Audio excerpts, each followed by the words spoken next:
hop directly into the game, skip past those intros because it's already underway. It's a TVT for you here in the OlimoLeague. It's spawning at the northern spawn location. It's going to be the Red Terran player known as Spear. In the bottom position as the Blue Terran, it's Center. Center is definitely one of those OlimoLeague regulars.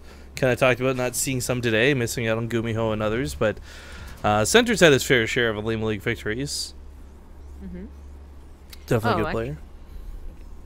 I could look up how many victories he has. I don't think he's won a monthly. I don't know if he's won a monthly, because I remember we had that question coming in and I was wrong about assuming he had. But I know he's won a couple of weeklies. And the thing for me with Center is I was kind of actually hoping this was going to end up being Center versus Yanghua in the finals. But Yanghua getting knocked out by Infinium, and now Infinium going on to fight against Emotion. I mean, this semifinals match will determine who goes to the finals, of course, but I am curious how that top half of the bracket is going to shape up. So Center did win a monthly back the second monthly, so a long time ago.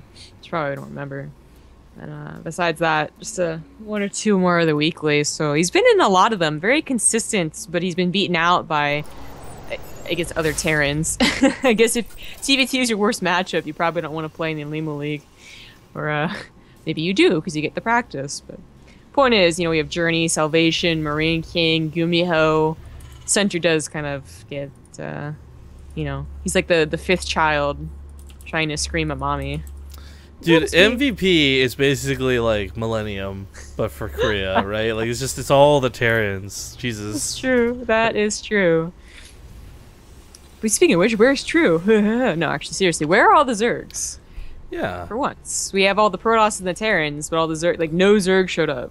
I mean, it's depressing because some of the folks that were regular, like Impact, you know, leaving Axiom, I guess no longer has the same incentive to play. But it was always nice knowing that those guys would always be around every week. Oh yeah, it was certainly very nice. But then Impact didn't just join any old Kespa team. He joined like a Kespa team. You know what I mean? Like MVP's technically Kespa, but SKT is a whole other beast. I don't think we've ever seen any of their players. Well, they're top tier. They're top tier. Like, I mean, hell yeah, they are.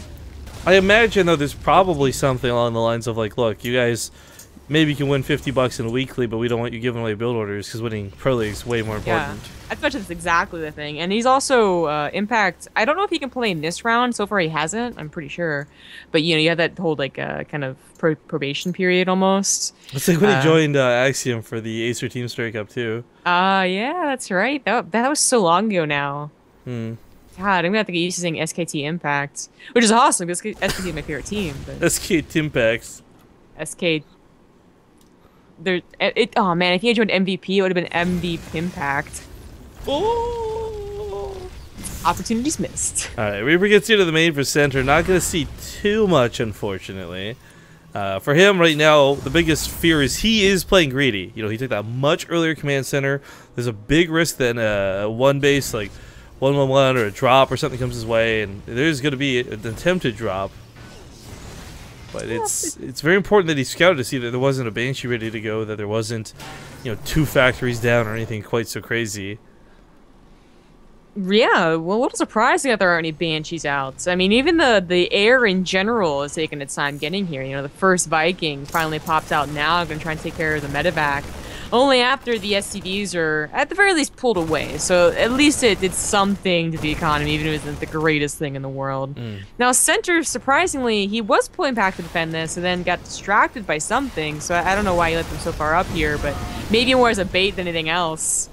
That Viking could have probably chased. I think he thought there was more than one Hellion out here. Was probably what it boiled down to. Well, Spear, I like what he did here. Seeing all of the Hellions, or maybe he just always does this. Sometimes you get really angry at Terrans and don't bother walling off when it seems so useful. But walling off on Van Eye can be a blessing or a curse. It's like the one map that really is true. Like, if a tank push comes, you're going to die.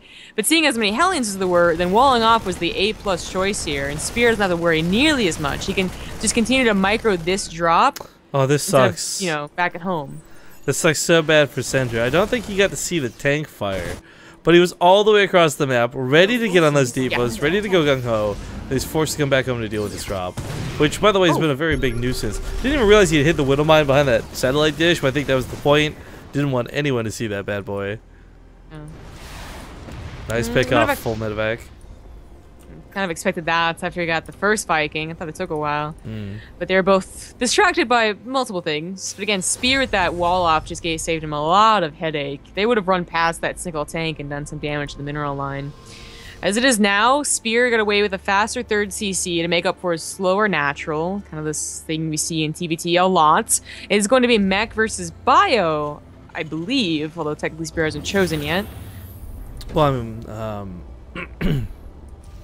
there we go. Okay, it is that odd time though where you gotta pick soon or it's too late. But yeah, this attack coming in the middle of the map, center doesn't have any tanks out. I mean, if there was a Banshee, then I say maybe, but I don't know about this time. There's a lot of Hellions. There's potential that maybe he drops on top of this or something with some Hellbats, but like, goddamn, this is gonna be a tough defense for how small the attack is. Yeah, it's one of the hardest defenses to learn how to make, honestly. Look at this. Whoa! He doesn't want anything running out of the main. Now these Hellions being outside of the main, oh, these are so important. Unfortunately, though, despite trading them into Hellbats, this is still going to be a rough hold nonetheless. Pulls some SCVs, drops on top of the tanks, doing what he can to break this, but the tanks are barely not going down. Okay, finally starts taking them out. Finally starts moving them. It looks like he will hold on to this. Man, this was such a smart move out of Spear, though, to put that wall down. It's unfortunate that he wasn't able to capitalize on it, though. I think if Center's Armory was 30 seconds later, you know, that kind of snowballs, and maybe he does hold and has the Marines in the bunker. But luckily that Armory was well-timed, and the Medevac's were well-timed, too. If that was only Hellions, Center was so dead. There's no question about it. Yeah. Even if he used their speed to run up to the dead zone of the tanks, there's just too much tanks, too spread out. Without that wall off, it's possible to defend with only Hellions. It's super difficult, though, and it usually requires, like, SCV pulls in some capacity. Like, I used to do this build, and I just had the hardest time against it, but Hellbat's obviously helping out tons. And now, Spear has to worry a little bit. You know, his production was only just getting started when he did that push. I honestly think that, you know, scaring your opponent as opposed to taking any type of good engagement might have been better. As this just doesn't have a lot, you know? The Marauders aren't even out yet. This boost gonna get on top of the Marines. They spread out really nicely, actually. I mean, Marines have a lot of damage. The problem is, even if you spread them like this, those Hellbats, they just don't die easy. Well, luckily there weren't that many SCVs in the third, so you just lift up. Viking, hype! You just lift up. Lame. I think he could have taken that ground fight, though. I guess not wanting to give away too much of his air superiority, as he does have a really nice number of Vikings. That's the quickest way to throw away your air battle, by the way. Like, just leave them on the ground. Good luck, have fun. Yeah, especially since Center might want to go into like a lot more medevacs, and you know, obviously don't want to give up your Viking control there. But Spear is trying to take Viking control, and that I don't really mind at all. Oh, that was odd. Was that on purpose? I guess he chased the Vikings and didn't realize Marines are there. Yeah, a little bit awkward. We got a $20 donation coming to the channel, going to Base Trade TV from Alaska Winter 923. It says, "Don't let the bandwidth pirates get you down." Oh, thank you, dude. I'll make sure that money goes to good use. Ninjas. By the way, so Gnome John, I got in contact with him yesterday after the cast. He has, over the course of about 2.5, 3 months, donated $500 specifically for a 2v2 tournament. Now, he wanted to do 2v2 on Legacy of the Void, but I don't think you can. I don't know. 2v2 and Legacy of the Void? Yeah. Yeah, of course you can. You can well, do it. It's not so much that we can, it's more about, like, are there enough people to sustain a bigger than 4-man bracket, you know? Oh, okay, now I see what you're saying. So I'm going to look into it, because that was his first request. I'll see how many teams we can drum up interest for. But if nothing else, I really wouldn't mind doing another old-fashioned 2v2 again on Heart or the Swarm either. Those are quite fun, actually. Yeah. Well, looking forward to that. This almost like it was gonna get dicey, but I guess not. Never mind. Sorry, I bring this up not just because it's like a random tangent, but the little donations that come in here and there, guys, like $20, $5. What a lot of people don't appreciate that Base Trade TV does is we tend to pay for a lot of the PayPal fees when it comes to sending players their prize money. So if you win $1,000, you get $1,000, but it still costs us, like, you know, $20 to send it type thing. so that players don't lose out on that prize pool they won. So like these little donations here and there, it might not seem like a lot, and you don't see us exactly saying, hey, we made an $80 tournament from like the 4 donations we got this week, but it actually goes a long way to just making sure Bay Street TV as a whole operates better. So thank you, Alaska Winter, for being awesome. As well as, let's not forget Limited Rageworks, who donated earlier today as well. But anyways, Medevac's gonna boost and maybe get some kills. Maybe. Blue Flame's not really well timed for this attack. Yeah. Immediately pull away too. If it was Blue Flame, that might have been dangerous, as they were kind of stacking up on them. But not the case. Barely holds off. I believe that's a drop trying to go into the natural. There is a small turret ring, but not enough to distract 4 Medevacs. And in fact, everything unloads. Something you usually see. And oh god, this beast at the front of that force. So good. Well, Blue Flame Helmet's drop on top of the tank should be able to clean this up. It is a little bit annoying that he lost all the SCVs. I think for Center's sake, I almost would have rather seen them pull them away rather than pull them into the tanks. I understand that sort of desperation of, okay, I gotta stop this, but that was a bit of a waste when it comes to workers. I think that was a reaction of a person who plays Marine tank and then realizing that you're playing mech and that you had Hellbat drops. So, yeah, definitely unfortunate. I had the Hellbat drops all along. Yeah. So, I mean, that wasn't really cost efficient for Spear either, just because, I mean, I feel like taking away economy, unless it's a lot of economy from a mech player already on 3 bases, is not the kind of like your goal. It's really be taking away like big chunks of their army. Or even command centers would be better, just to really take them off of 3 bases. But, you know, replenishing 20 SCVs does not seem that difficult for Spear. And in fact, I mean for Center. And he's doing it rather quickly here anyways. So. Well, I mean, just the base differences too. What does Center really need to replace? The gas. Yeah. That's 6 SCVs versus someone who's playing Marine Heavy that needs all the minerals and has to replace all the patches. I mean, obviously you want full saturation at the end of the day, but it's just the priorities are a lot different.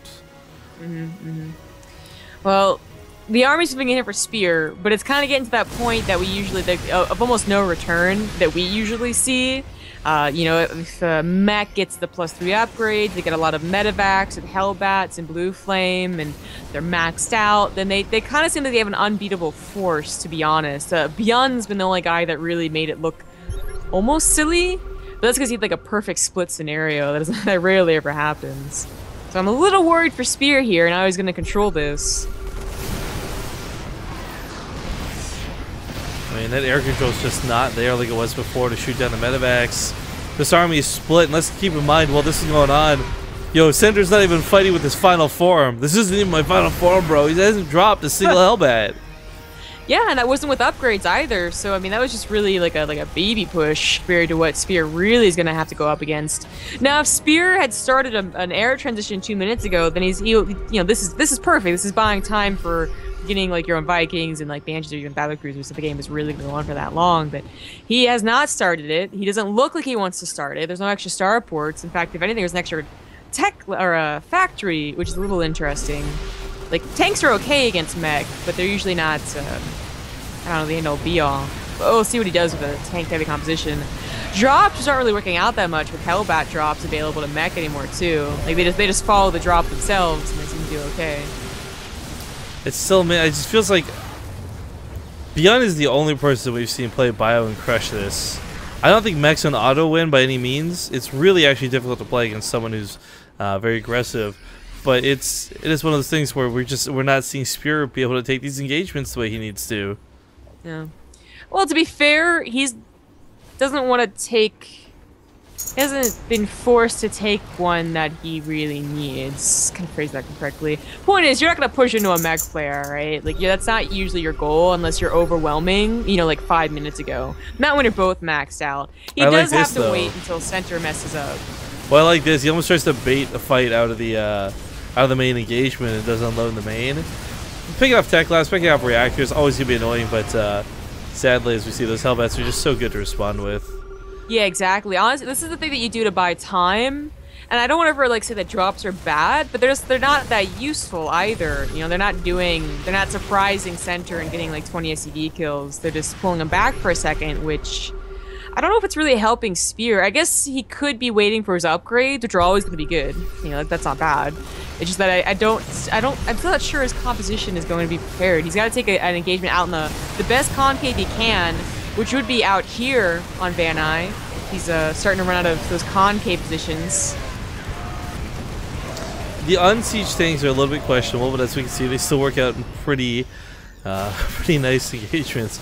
This is just a little out of hand, though. That supply count toppling, that Viking control, kind of insane. And Mr. Boris Makarov, can you hear this?